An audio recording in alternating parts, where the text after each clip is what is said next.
Kesadaran masyarakat akan perawatan kulit dan estetika ini sekarang meningkat tajam loh.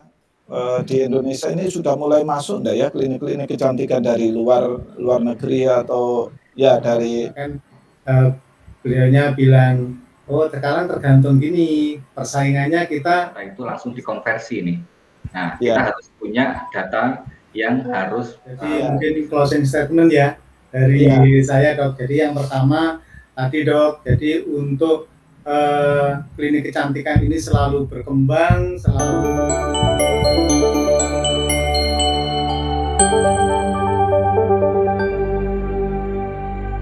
Salam sehat sahabat Medeva, kembali kita di acara Medeva Cicat. Episode kali ini adalah rahasia klinik kecantikan modern, teknologi yang mengikat hati pelanggan. Apalagi ini ya, tentu teman-teman semua, sahabat-sahabat semua ingin mendengarkan apa sih yang ditampilkan oleh Medeva kali ini. Bersama saya ada Mas Wahyudi, konsultan manajemen klinik kecantikan. Ya, kepada Mas Wahyudi, Assalamualaikum Mas. Waalaikumsalam, Brother. Sehat ya? Alhamdulillah. Syukurlah. Ya, alhamdulillah semua sudah sehat. Dan juga bersama kita ada Mas Vicky sebagai Vice President of IT Development Medeva. Ya, Assalamualaikum Mas Vicky. Waalaikumsalam Pak Taufik. Ya, terima kasih Mas Vicky. Ya, sehat ya. Ya, alhamdulillah sehat Pak Taufik. Baik, sahabat Medeva, bahwa kita tahu sekarang ini membuka klinik kecantikan di Indonesia itu banyak yang mengatakan ini merupakan langkah-langkah yang menjanjikan. Nah, kenapa hal ini? Karena ya seperti diketahui kesadaran masyarakat akan perawatan kulit dan estetika ini sekarang meningkat tajam loh. Dan juga ada dorongan karena peningkatan daya beli dan minat pada perawatan estetika non-invasif ini yang luar biasa. Karena itu sekarang ini kalau kita melihat di berbagai sudut kota itu banyak sekali klinik kecantikan, ya baik itu klinik kecantikan pratama, klinik kecantikan utama. Nah, untuk ini kita bersama konsultan manajemen klinik kecantikan Mas Wahyudi, kita ingin ngobrol nggih Mas Wahyudi. Ya, saya ingin tahu ini dari Mas Wahyudi itu Mas, untuk klinik kecantikan di Indonesia ini pertumbuhannya bagaimana itu Mas? Tadi saya katakan bahwa ini menjanjikan, benar enggak Mas itu? Kenapa sih kok dikatakan menjanjikan Mas? Monggo Mas, saya ingin mendengar Mas. Oke, terima kasih Dok. Jadi klinik kecantikan ya Dok, kalau dulu klinik kecantikan ini banyak ya Dok, banyak minati di salon-salon gitu ya Dok ya. Seiring dengan perkembangan teknologi ya Dok, jadi ternyata sekarang ini justru klinik kecantikan itu semakin menjamur Dok. Pasca COVID kemarin itu menjadi pengalaman yang banyak Dok, bahkan dari sisi finansial Dok, ketika semua hancur gara-gara COVID Dok, justru malah klinik kecantikan ini mereka berjaya Dok. Wow. Iya, jadi berjaya, tidak kena dampak sama sekali. Ya, karena memang produknya dibutuhkan masyarakat, kemudian teknologi seperti online itu kan juga penjualannya tetap berjaya Dok, mereka pada saat itu gitu Dok. Kemudian untuk saat ini memang benar Dok. Jadi industri kecantikan ya Dok, ini semakin bermunculan. Jadi tren kecantikan ini diperkenalkan influencer Dok. Jadi melalui platform media sosial dok, seperti TikTok, Instagram, gitu jawab. Mereka memberikan edukasi hingga tip lewat video review gitu dok. Produk sehingga keberhasilan dalam melakukan perawatan kecantikan terhadap dirinya. Nah, kemudian juga untuk yang saat ini dok, untuk saat ini itu untuk klinik kecantikan itu ini beberapa tren kecantikan terkini itu antara lain dok, karena konsumen itu sekarang lebih terdidik tentang perawatan kulit dok, jadi lebih aware terhadap dirinya sendiri. Kemudian yang kedua, konsumen itu juga lebih menyukai merek daripada yang mengutamakan transparansi bahan dan manfaat yang jelas. Kemudian konsumen juga lebih memilih dok, jadi ada penelitian dok, jadi untuk perawatan dasar itu tinggi dok, sekitar 56% ininya penggunaannya. Iya tinggi ya, cukup tinggi itu ya. Iya dok. Nah selain itu kan memang sekarang cuacanya panas ya dok, sehingga ada hubungannya ya? Ada dok, jadi apa ya, suasana yang panas itu malah produk yang laris itu seperti ini dok, yang dicari SPF gitu dok, apalagi anak-anak muda sekarang itu dok, keluar kena cahaya matahari aja sudah, wah mereka nggak mau dok.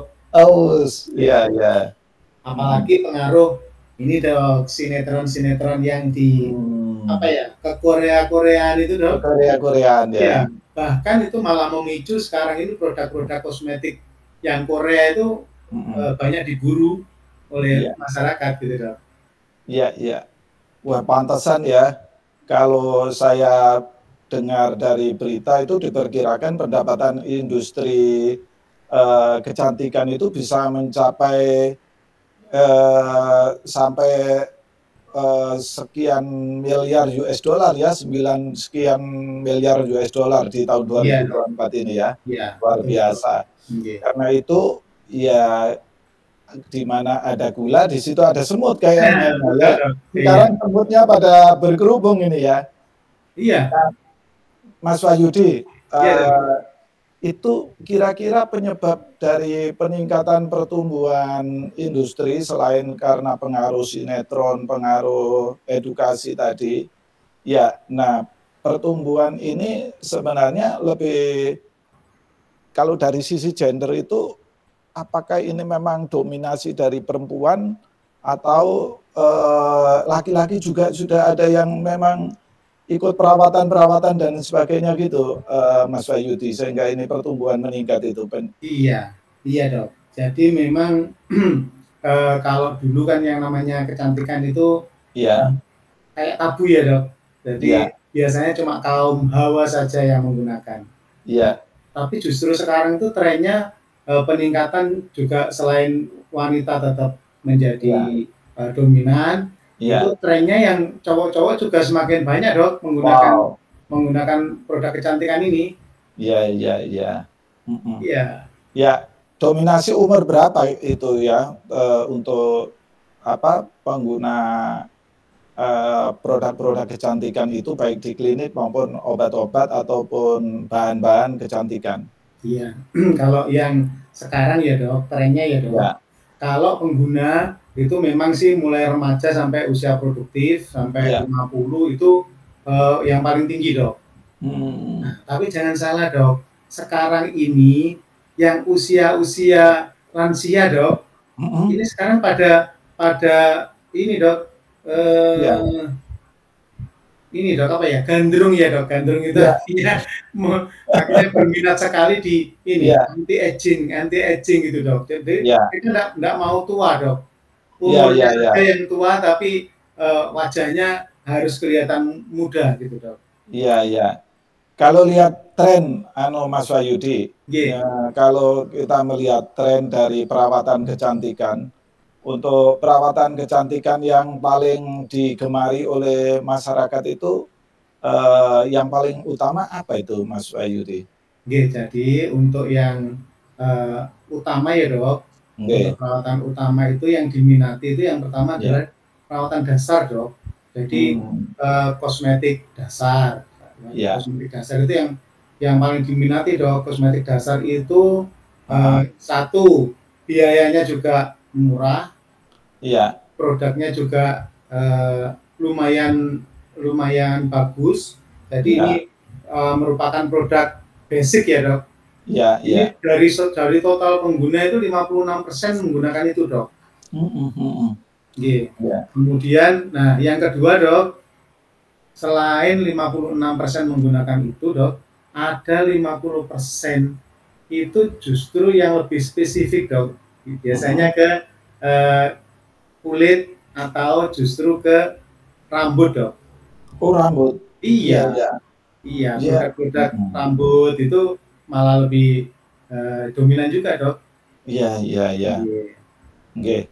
Jadi untuk yang non invasif juga cukup tinggi ya. Ya, tinggi juga, Dok. Non invasif tinggi sekali. Ya, jadi kayak laser, filler gitu ya.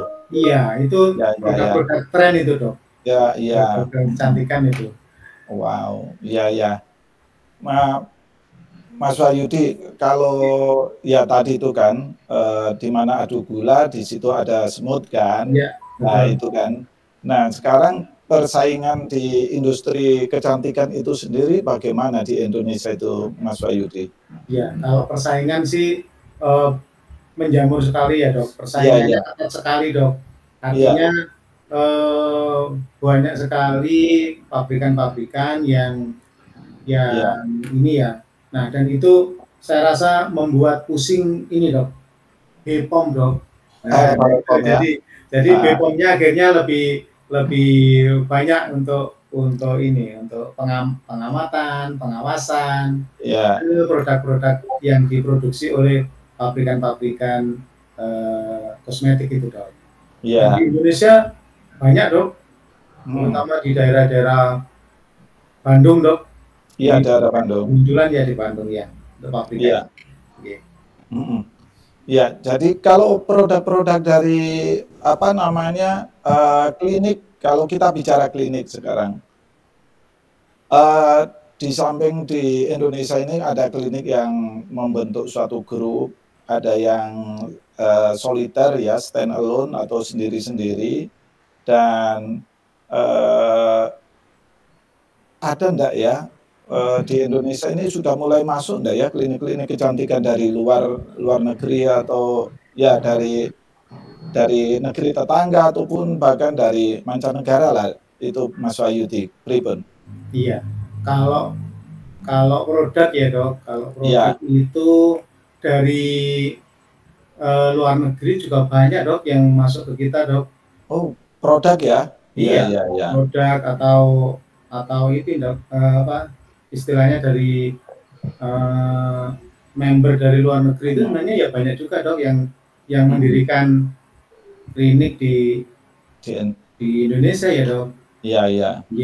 Tapi persaingan itu kan nanti biasanya ada ini, Dok, ada 4 faktor, Dok, yang ya ahli kecantikan sih, Dok, bilang. Jadi bahkan beliaunya bilang, oh sekarang tergantung gini, persaingannya kita bisa yang pertama packagingnya. Jadi packagingnya produk itu seperti apa, itu daya tariknya luar biasa itu, Dok. Iya. Itu yang pertama.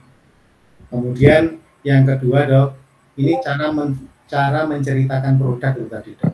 Iya. Ini cara menceritakan produk kan bisa melalui influencer yang tadi ya, Dok. Jadi bagaimana mengemas bahwa produk ini diceritakan, misalnya 1 jam langsung putih seperti itu. Iya. Iklan-iklannya gitu. Ya. Kemudian yang ketiga, marketingnya sendiri, Dok. Iya. Jadi Mas Wahyudi, kalau kita berbicara sebagai masyarakat Indonesia yang bergerak di industri kecantikan, yang paling mengerikan yang dihadapi oleh pemain industri kecantikan itu yang dari luar, itu sebenarnya memboyong kliniknya ke Indonesia atau justru produk-produknya yang membanjiri Indonesia itu, Mas Wahyudi? Lebih ke arah produknya dok. Iya. Arah produknya yang membanjiri di Indonesia sih dok. Iya.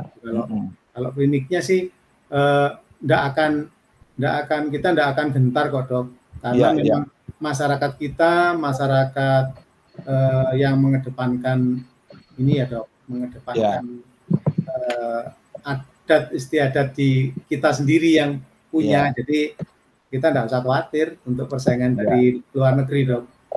Ya, oke. Ya, sebenarnya apa sih kelebihan dari produk luar negeri dibandingkan produk kita? Kalau secara ini sebagai konsultan manajemen tentu tahu juga nih produk-produk dari luar. Apa sih sebenarnya kelebihan mereka? Atau sebenarnya sama tapi karena made in luar negeri itu aja yang menyebabkan orang itu tertarik? Apa kira-kira analisis dari Mas Wahyudi? Iya, kalau dari saya ya dok, dari saya itu produk dari Indonesia itu jauh lebih bagus loh dok daripada luar negeri dok. Ya mungkin karena masyarakat itu aja dok, kalau pakai produk yang made in luar negeri gitu mungkin lebih apa ya, lebih percaya dirinya lebih tinggi gitu dok. Ya, itu tadi ya pengaruh film-film tadi ya, made in Korea, wah itu ya. Iya, terus kemudian ini dok, packagingnya yang produk-produk luar negeri itu kan, wah bagus ya dok ya. Kemasannya juga baik gitu ya dok. Jadi kelihatannya itu mengalahkan produk-produk kita dok. Baik, ya, itu tantangannya ya jadi di negara kita. Iya. Ya, Mas Wahyudi, kalau persaingan antar, kita bicara klinik nih, persaingan antar klinik yang lokal misalkan, nah di suatu daerah, apa sih yang harus diperhatikan supaya klinik, misalkan saya mendirikan klinik di lokal sebagai pendatang baru di suatu daerah, supaya bisa menang persaingan dengan klinik yang lain, sebenarnya apa sih yang harus dilakukan oleh klinik pendatang baru itu, Mas Wahyudi, supaya tadi bisa menang? Untuk pendatang ya dok. Jadi yang sebenarnya itu kan begini dok. Klinik-klinik kecantikan itu kan ya semua ada kerjasamanya ya. Artinya mereka juga kenal dengan klinik satu dengan yang lainnya. Bahkan mereka membuat grup loh dok. Grup klinik kecantikan gitu ada sih dok. Ya yang terpenting adalah begini dok, persaingan bisnis itu kan juga mungkin sih kan harus ada etikanya ya dok. Jadi etikanya artinya saya harus paling enggak memberitahu klinik-klinik yang lain akan menggunakan di sini. Itu dok. Kalau masalah untuk memenangkan dok, itu kan yang pertama itu produk ya dok. Produk. Kemudian yang kedua adalah ya ketentuan mendirikan itu harus diikuti dok dari pemerintah. Jadi artinya ketentuan untuk mendirikan sebuah klinik itu tata aturan dari pemerintah. Kemudian semua produk-produknya itu juga harus ada izin dari BPOM-nya sendiri. Itu sih dok. Berbicara tentang regulasi tadi, perizinan dan sebagainya, apa yang harus diperhatikan oleh klinik-klinik kecantikan ya, Mas Wahyudi ya, untuk saat ini? Kan dengan menjamurnya klinik-klinik dan produk itu, tadi Mas Wahyudi kan tingkat pengawasan pemerintah kan sekarang semakin meningkat untuk produk, Balai POM, tapi untuk kliniknya kan dari Dinas Kesehatan dan Kementerian Kesehatan dan lembaga-lembaga swasta atau NGO lah ya, LSM. Nah, kira-kira apa sih yang perlu diperhatikan oleh klinik dok, Mas Wahyudi, untuk regulasi ini? Oke dok, jadi untuk mendirikan sebuah klinik secara umum ya dok, kalau klinik kecantikan secara khusus sih dari pemerintah memang belum ada ya dok. Jadi klinik secara umum itu yang pertama adalah izin pendirian dan izin operasional dok. Itu yang regulasi yang harus kita penuhi dok. Ya, ya. Jadi klinik kecantikan wajib memiliki izin pendirian dan izin operasional. Kemudian izin pendirian itu diberikan oleh pemerintah daerah, Dok, kabupaten atau kota. Sedangkan izin operasional diberikan oleh pemerintah daerah atau kabupaten kota atau kepala dinas kesehatan kabupaten dan kota. Tentu harus ada persyaratannya, Dok, memberikan izin pendirian dan izin operasional tersebut. Kemudian ada persyaratan administrasi, Dok, seperti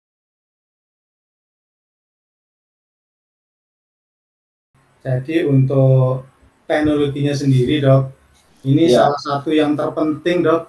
Ini adalah sebenarnya dalam industri kecantikan itu tantangan ke pasar nih sekarang bisa online. Nah, sama konsepnya digitalisasi di klinik kecantikan yang mana dulunya mungkin tidak terpikir ya klinik-klinik bahkan mungkin klinik kecantikan yang baru